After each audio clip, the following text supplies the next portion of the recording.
Operation সিঁদুর এখনো শেষ হয়নি। সন্ত্রাসের বিরুদ্ধে জারি অপারেশন, জঙ্গি দমনে জারি অপারেশন সিঁদুর। অপারেশন সিঁদুর নিয়ে এই পোস্ট বায়ুসেনার, ভারতীয় বায়ুসেনার তরফ থেকে এক স্যান্ডেলে পোস্ট করা হয়, যা অত্যন্ত অত্যন্ত তাৎপর্যপূর্ণ। এই পোস্ট সামরিক বিরতি ঘোষণার পরদিনে স্পষ্ট করে দিল বায়ুসেনা, জঙ্গি দমন অভিযান জারি, সময় মতো সব তথ্য দেওয়া হবে, গুজবে কান না দেওয়ার আবেদন এয়ারফোর্সের।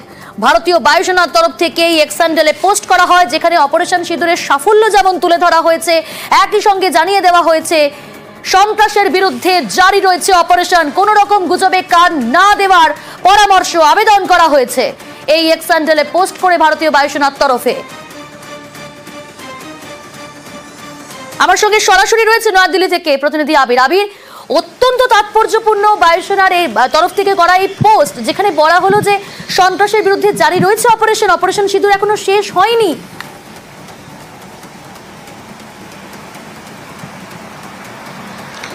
তেমনই তো ভারতীয় বায়ুসেনার তরফ থেকে উল্লেখ করে দেওয়া হয়েছে। গতকালের পর থেকে একটা প্রশ্ন বারবার ধরে ঘোরাফেরা করছিল, তাহলে কি অপারেশন সিঁদুর বন্ধ হয়ে যাচ্ছে? ভারত যে লড়াইটা চালাচ্ছিল সেই লড়াইয়ে কি তাহলে বিরতি থাকছে? যদি একটা অংশ বিদেশ মন্ত্রক এবং প্রতিরক্ষা মন্ত্রকের তরফ থেকে বলা হচ্ছিল যে সংঘর্ষ বিরতি আর সন্ত্রাসবাদের বিরুদ্ধে লড়াই পুরোপুরি থামিয়ে দেওয়া বা না করা, দুটোর মধ্যে ফারাক রয়েছে। আজকে ভারতীয় বায়ুসেনার তরফ থেকে বিবৃতি আসার পর সেটা পরিষ্কার যে সমস্ত জায়গাতে সন্ত্রাসবাদের বিরুদ্ধে ভারত যেভাবে লড়াই চালিয়ে যাচ্ছিল, সেই ধরনের লড়াই এবং আক্রমণ তাদের তরফ থেকে চালিয়ে দেওয়া হবে।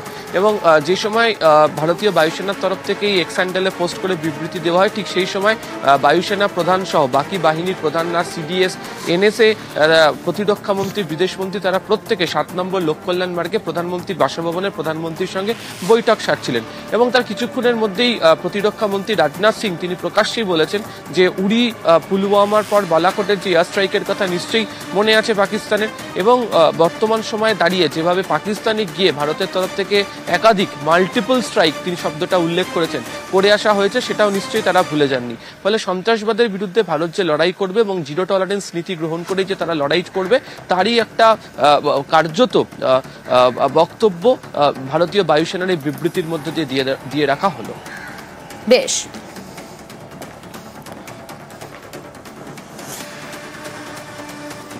যারা সিঁদুর মুছেছিল অপারেশন সিঁদুর, তাদের যোগ্য জবাব।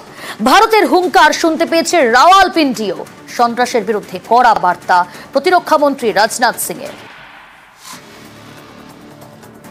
जिन भारत विरोधी और आतंकी संगठनों ने भारत माता के मस्तक पर हमला करके कई परिवारों के सिंदूर मिटाए थे, उन्हें भारतीय सेना ने ऑपरेशन सिंदूर के माध्यम से इंसाफ दिलाने का काम किया है। ऑपरेशन सिंदूर सिर्फ एक सैन्य कार्रवाई भर नहीं है, बल्कि भारत की राजनैतिक, सामाजिक और सामरिक इच्छा शक्ति का प्रतीक है। भारत आतंकवाद के खिलाफ जब भी कोई कार्रवाई करेगा तो आतंकवादियों और उनके आकाओं के लिए सरहद पार की जमीन भी सुरक्षित नहीं रहेगी। हमने उनके आम नागरिकों को कभी निशाना नहीं बनाया था, मगर पाकिस्तान ने न केवल भारत के नागरिक इलाकों को निशाना बनाया, बल्कि मंदिर, गुरुद्वारा, गिरजाघर पर भी हमले करने का प्रयास किया। हमने केवल सीमा से सटे सैन्य ठिकानों पर ही नहीं कार्रवाई की, बल्कि भारत की सेनाओं की धमक उस रावलपिंडी तक सुनी गई, जहां पाकिस्तानी फौज का हेडक्वार्टर मौजूद है।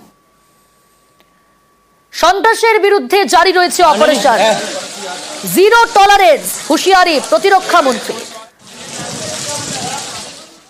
भारत में आतंकवादी घटनाएं करने और कराने का क्या अंजाम होता है, यह पूरे विश्व ने उरी की घटना के बाद देखा, जब हमारी सेना ने पाकिस्तान में घुसकर सर्जिकल स्ट्राइक की। पुलवामा के बाद देखा जब बालाकोट पर एयर स्ट्राइक की गई, और अब पहलगाम की घटना के बाद दुनिया देख रही है कि जब भारत ने पाकिस्तान के भीतर घुसकर मल्टीपल स्ट्राइक्स की। आतंकवाद के खिलाफ जीरो टॉलरेंस की नीति पर चलते हुए यह नया भारत है जो आतंक के खिलाफ सरहद के इस पार और उस पार दोनों तरफ प्रभावी कार्रवाई करेगा। यह हमारे प्रधानमंत्री जी ने स्पष्ट रूप से यह संदेश दे दिया। জলে স্থলে আকাশে পাকিস্তানকে জব্দ ব্রহ্মাস্ত্র ব্রহ্মোস। সেই ব্রহ্মোসের নতুন ইউনিট লখনৌয়ে। ব্রহ্মোসের নতুন ইউনিট উদ্বোধন প্রতিরক্ষা মন্ত্রীর। ভার্চুয়ালি ইউনিটের উদ্বোধন রাজনাথ সিং এর। ব্রহ্মোস এয়ারোস্পেস ইন্টিগ্রেশন ও টেস্টিং ফ্যাসিলিটি। লখনৌয়ের ইউনিটে মিসাইল পরীক্ষা কেন্দ্র। উচ্চ ক্ষমতা সম্পন্ন দূরপাল্লার মিসাইল এই ব্রহ্মোস। সীমান্তে উত্তেজনার মধ্যে এই ব্রহ্মোসের নতুন ইউনিট। আরো পরাক্রমী ভারত। লখনৌয়ের ক্ষেপণাস্ত্রের নতুন ইউনিটের উদ্বোধন প্রতিরক্ষা মন্ত্রীর।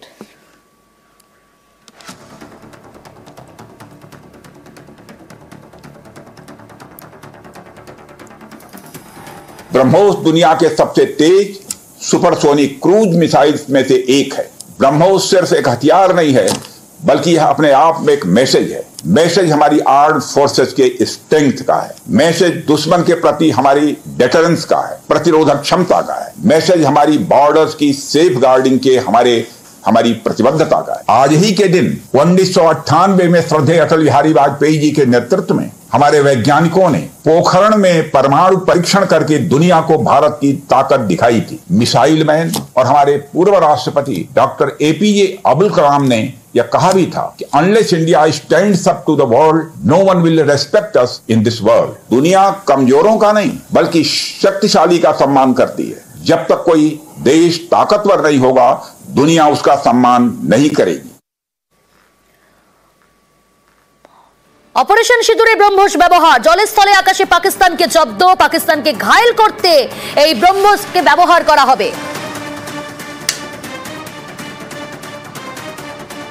ब्रह्मोस मिसाइल क्या होती है, अभी आपने ऑपरेशन सिंदूर के अंदर इस मिसाइल के पराक्रम की एक झलक देखी होगी,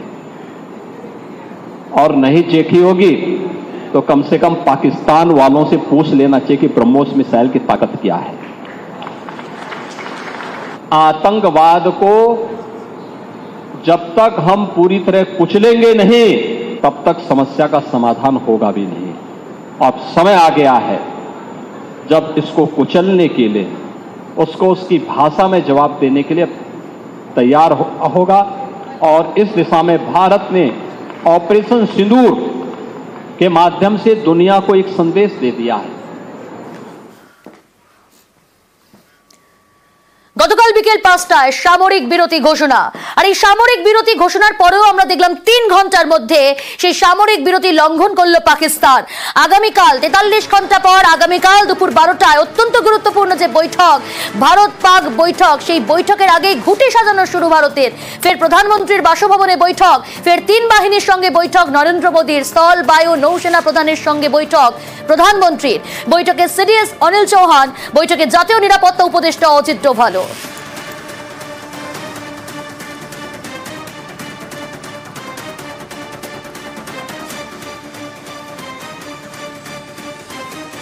প্রধানমন্ত্রীকে চিঠি রাহুল গান্ধী, মল্লিকার্জুন খার্গের। সংসদে বিশেষ অধিবেশন চেয়ে চিঠি। বিশেষ অধিবেশনে অপারেশন সিঁদুর নিয়ে আলোচনা, পেহেলগাঁও হামলা এবং সামরিক বিরতি নিয়েও আলোচনা। 3টি বিষয়ে বিশেষ অধিবেশন চেয়ে এই চিঠি। প্রধানমন্ত্রীকে চিঠি রাহুল গান্ধী, মল্লিকার্জুন খার্গের।